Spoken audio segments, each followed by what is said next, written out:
Lord Admiral Yi Sun-Shin, or Chung Magong, was born at Seoul from an aristocratic family on April 28, 1545. He married in 1564 and had 3 sons, Ho, 1567, Yo, 1571, and Mayan, 1577. During his early life, he began the study of traditional Korean military arts, archery, horseback riding, and swordsmanship. This was unusual interest for a son of Korean aristocratic family, who at the time shared the Chinese Confucian view of military service as an inferior occupation. In 1572, during his military examinations, he fell from his horse and broke his leg. He is said to have completed the cavalry exam after rigging a splint out of a willow branch. In 1576 he passed his examinations and served in various staff and command positions. His brilliance made his immediate superiors jealous, and stripped him of his command. He also refused to ignore their corruption.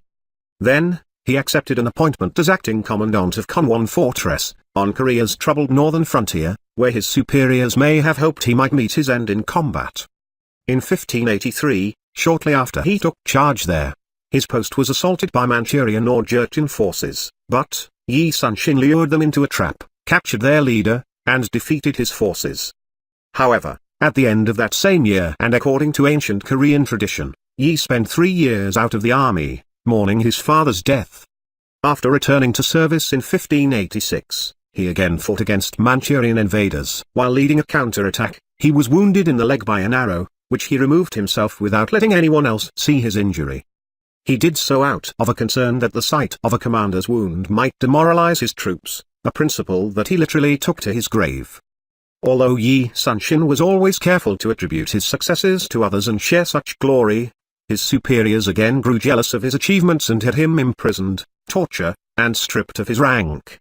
In what may have been an act of empathy, King Sonjo freed him, under the condition that he would fight thereafter as a common soldier. After a short period, however, he was appointed as the commander of a military training center in Seoul, and was later transferred to a small county, to be its military magistrate, that is a rank responsible for administration over a particular geographic area. Within few months in late 1590, Yi received military appointments in rapid succession, till he was assigned as commander of the left Jeolla Province Naval District, where naval force of each province was divided between commands labeled left and right.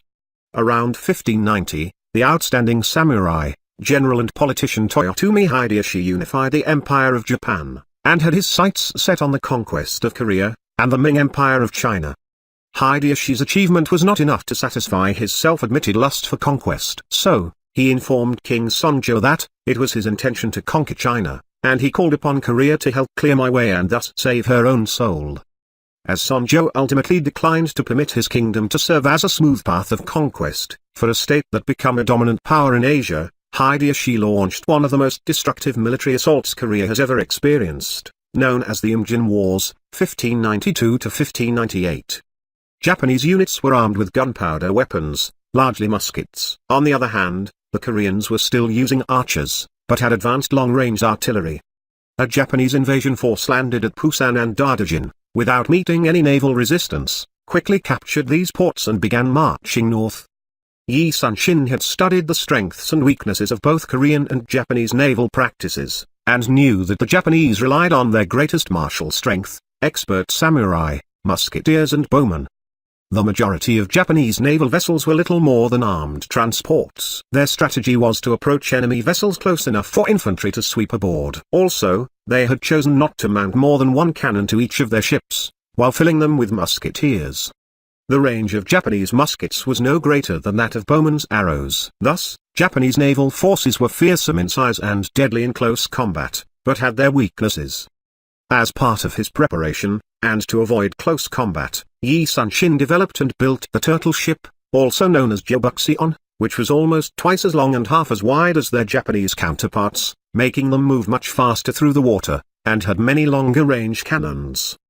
The Japanese ship's sides were higher than the turtle ship's and thus, its roof was curved and covered with metal planks and spikes to prevent the ship from being boarded by the enemy. On the bow of the ship, a dragon head was mounted that held cannons, and emitted a smoke screen, which in combination with its fierce appearance, was meant to be used as psychological warfare.